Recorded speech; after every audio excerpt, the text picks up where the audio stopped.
국민 라디오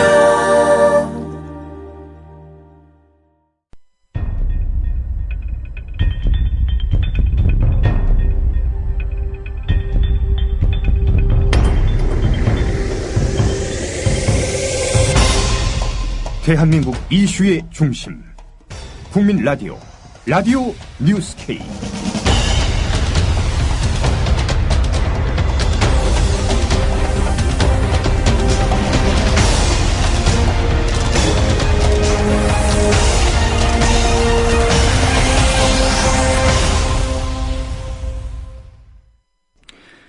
여러분 안녕하십니까? 5월 26일 라디오 뉴스 K입니다. 경기도 고양시에 있는 고양종합버스터미널 지하에서 원인을 알 수 없는 불이 나 소방당국이 진화에 나서고 있습니다. 소방당국과 목격자에 따르면 오늘 오전 9시 5분쯤 고양종합버스터미널 지하에서 연기가 솟아 소방차가 출동해 진화 중인 것으로 전해졌습니다. 화재 초기 사망자 5명, 부상자 3명에서 오전 11시를 지나면서 사망자 7명, 그리고 20여 명이 병원으로 이송돼 치료받고 있습니다. 소방당국은 화재가 난 건물이 워낙 커 추가 인명피해가 더 있을 것으로 우려하고 있습니다. 서울시 교육감 선거에 나선 조희연 후보가 어제 국회 정론관에서 긴급 기자회견을 열고 고승덕 후보가 두 자녀를 미국에서 교육시켜 미국 영주권을 보유하고 있고 고 후보 자신 또한 미국에서 근무할 때 영주권을 보유했다는 제보가 있다며 해명을 요구했습니다. 들어보시겠습니다. 조희연 캠프가 받은 제보에 따르면 고 후보는 두 자녀를 미국에서 교육시켜 미국 영주권을 보유하고 있으며 고 후보 자신 또한 미국에서 근무할 때 미국 영주권을 보유하였다는 것입니다. 저는 고 후보가 지금 즉시 이 문제를 명확하게 해명하지 않으면 안 된다고 판단해서 오늘 이 자리에 서게 됐습니다.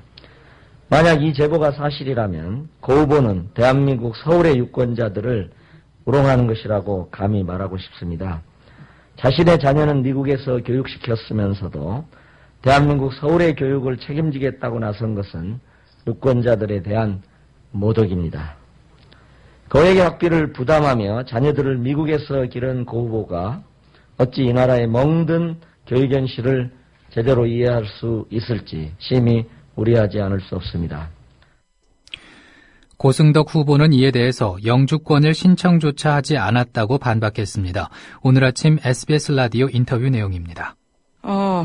어제 또 조희연 후보가 이런 의혹도 제기했는데 고승덕 후보 본인과 자녀들이 미국 영주권자다 이런 제보가 들어왔다고 하셨어요?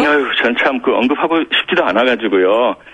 어떻게 보면은 이제 영주권 부분은 제가 10여 년 전에 쓴 수기책에도 자세하게 그런 부분들이 이미 나와 있습니다. 어떻게 상대 후보에 대해서 이미 공개된 자료도 검토하지 않고 무조건 의혹이라고 던지고 계시는지 모르겠습니다.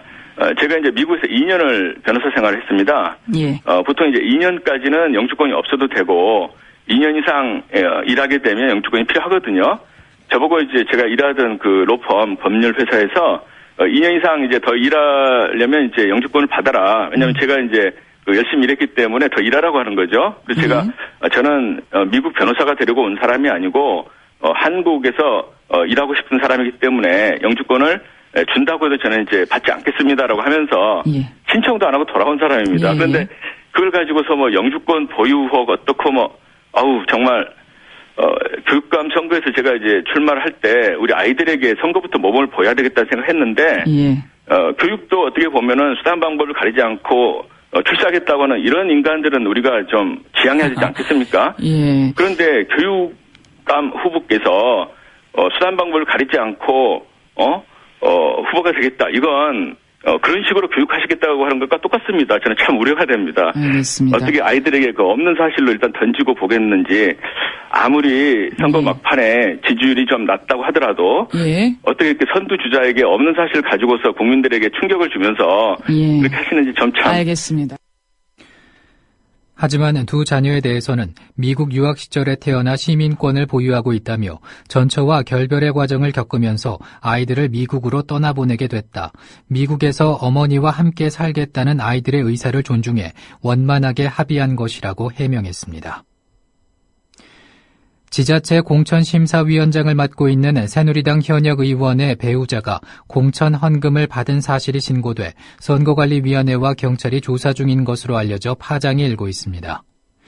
새정치민주연합 법률위원장인 박범계 의원은 오늘 오전 국회에서 열린 선대위 전원회의에서 지난 3월 말 새누리당 현역 국회의원이자 모 광역단체 공천심사위원장의 부인이 지방자치단체장 공천헌금 명목으로 2억 원을 받았다며 그로부터 며칠 뒤인 4월 8일 지자체장 후보가 다른 사람으로 전략 공천되자 공천헌금을 한 사람이 이 국회의원의 자택으로 찾아가 강력히 항의했고 이에 국회의원 부인이 화를 내며 5천만 원 지폐 뭉치 합계 현금 2억 원을 내팽개치듯이 돌려줬다고 주장했습니다. 박원순 새정치민주연합 서울시장 후보가 자신의 부인의 잠적서를 제기한 정몽준 새누리당 서울시장 후보에게 강경한 입장을 밝혔습니다. 정몽준 후보 캠프의 전지명 대변인은 지난주 토요일 논평에서 정 후보 부인 김영명 여사는 거리 유세 활동에 참여하는 등 활발한 활동을 하는 반면 박 후보 부인 강난희 여사는 어디에도 모습이 보이지 않는다고 언급했습니다. 새누리당 김성태 의원도 오늘 YTN 라디오에서 이 같은 의혹을 추가로 제기했습니다. 들어보시겠습니다. 다른 이런 것이죠. 지금 이제 박원순 시장 사모님 강난희 여사의 해외 출국설에 대해서 이제 문제 제기가 됐지 않습니까? 네. 그러면 이거는 박원순 서울시장 사모님 같은 경우는 서울시 포스트레이디예요. 네. 그러니까 공적인 영역에 있는 사람이에요. 네. 하물며 서울지역 48개 국회의원 지역구가 있는데 저 서울 강서 같은 경우도 저희 한 사람 집사람이 며칠만 안 보여도 찾아요. 뭐 무슨 일이 있는 건지. 네. 또 지역에 많은 소외 취약계층 그 사람들 자원봉사 활동하고 하는데 그 사람들이 찾아요. 하물며 천만 시민이 살아가는 이런 서울시의 퍼스트레이디가 지난 3년 동안 박원순 시장 사모님을 제대로 봤다는 사람이 없어요. 심지어 기자들이나 언론 방송도 마찬가지죠. 네. 박 후보는 그런 서민을 위하는 후보라고 자처했는데 진작 그 부인은 서민을 위한 봉사활동은커녕 서민들과 만나는 자리에서 전혀 모습도 보이지 않고 있는 그런 궁금증에 대해서 인터넷 언론을 통해서 많은 그 의문 제기가 있잖아요. 네. 뭐 그런 측면에서 문제 제기를 한 걸 가지고 이걸 뭐 네거티브다 흑색신전이다. 이에 박원순 후보는 기자회견을 자청해 직접적인 대응에 나섰습니다. 박원순 후보는 기자회견에서 정치인의 가족이라는 사실만으로 아무런 근거 없이 고통을 받아야 할 이유가 없다며 분명히 경고한다. 오늘 이후로 벌어지는 흑색 선전에 대해서 가능한 모든 법적, 정치적, 사회적 책임을 물을 것이라고 강경한 입장을 밝혔습니다. 이어 박원순 후보 측 진성준 대변인도 박원순 시장 부인이 어디에서 무엇을 하든 잘못된 일이 아닌 한 정몽준 후보 측이 전혀 관여할 바가 아니라며 박원순 시장 부인은 뒤에서 조용히 돕고 있으니 정몽준 후보 부인과 아들 단속이나 잘하라고 대응했습니다. 자신 앞에서 속옷을 벗어야 진짜 신도라는 발언으로 물의를 일으켰던 전광훈 목사가 어제 주말 예배에서 정몽준 후보의 아들을 두둔하며 국민들을 비난해 물의를 빚고 있습니다. 전 목사는 서울시장 후보인 정몽준 씨 아들이 누군지는 모르지만은 이 아이가 대한민국 국민들은 미개하다고 말했다. 나도 생각하기를 그 아이의 표현이 조금 문제가 있지만 어린애들은 단순하기 때문에 느낀 대로 말한다. 그래서 어린애들 말은 약간 예언성이 있다. 순수하니까라며 두둔하더니 우리나라 국민들이 미개하다는 것까지는 잘 모르겠지만 하여튼 국민들에게 문제가 있다. 조용히 추모할 일이지 광화문에서 광란을 벌이느냐고 말했습니다. 일부분을 들어보시겠습니다. 걔가요, 나도요 생각하기를 걔가 표현이 조금 문제가 있지. 걔가 표현이 문제. 걔가 하는 그 어린애들은 단순하기 때문에 느끼는 그대로 말한다고요. 그래서 어린애들은요 약간 말이 예언성이 있어요. 어린애들은 순수하니까 애들은 말이야. 우리나라 국민들이 미개한 것까지는 난 잘 모르지만 하여튼 국민들의 문제가 있어요. 왜 문제 있냐? 보십시오. 이래가지고 가나안 땅에 못 들어가요. 대한민국 국민들이. 무슨 이런 국민들이 다 있냐 말이야 이거. 특별히 좌파 빨갱이 종북 말이야. 이것들 말이야. 정신 나가지고. 아니 대통령이 그래 세월호 그 사고 일어난 걸 그걸 좋아할 사람이 어디 있어? 세월호 사고 난 걸 좋아하는 사람은요 좌파 종북자들만 제일 좋아하더라고. 추도 시간 동안 나와가지고요 막 기뻐 뛰고 난리요. 왜? 이용할 재료가 생겼다고.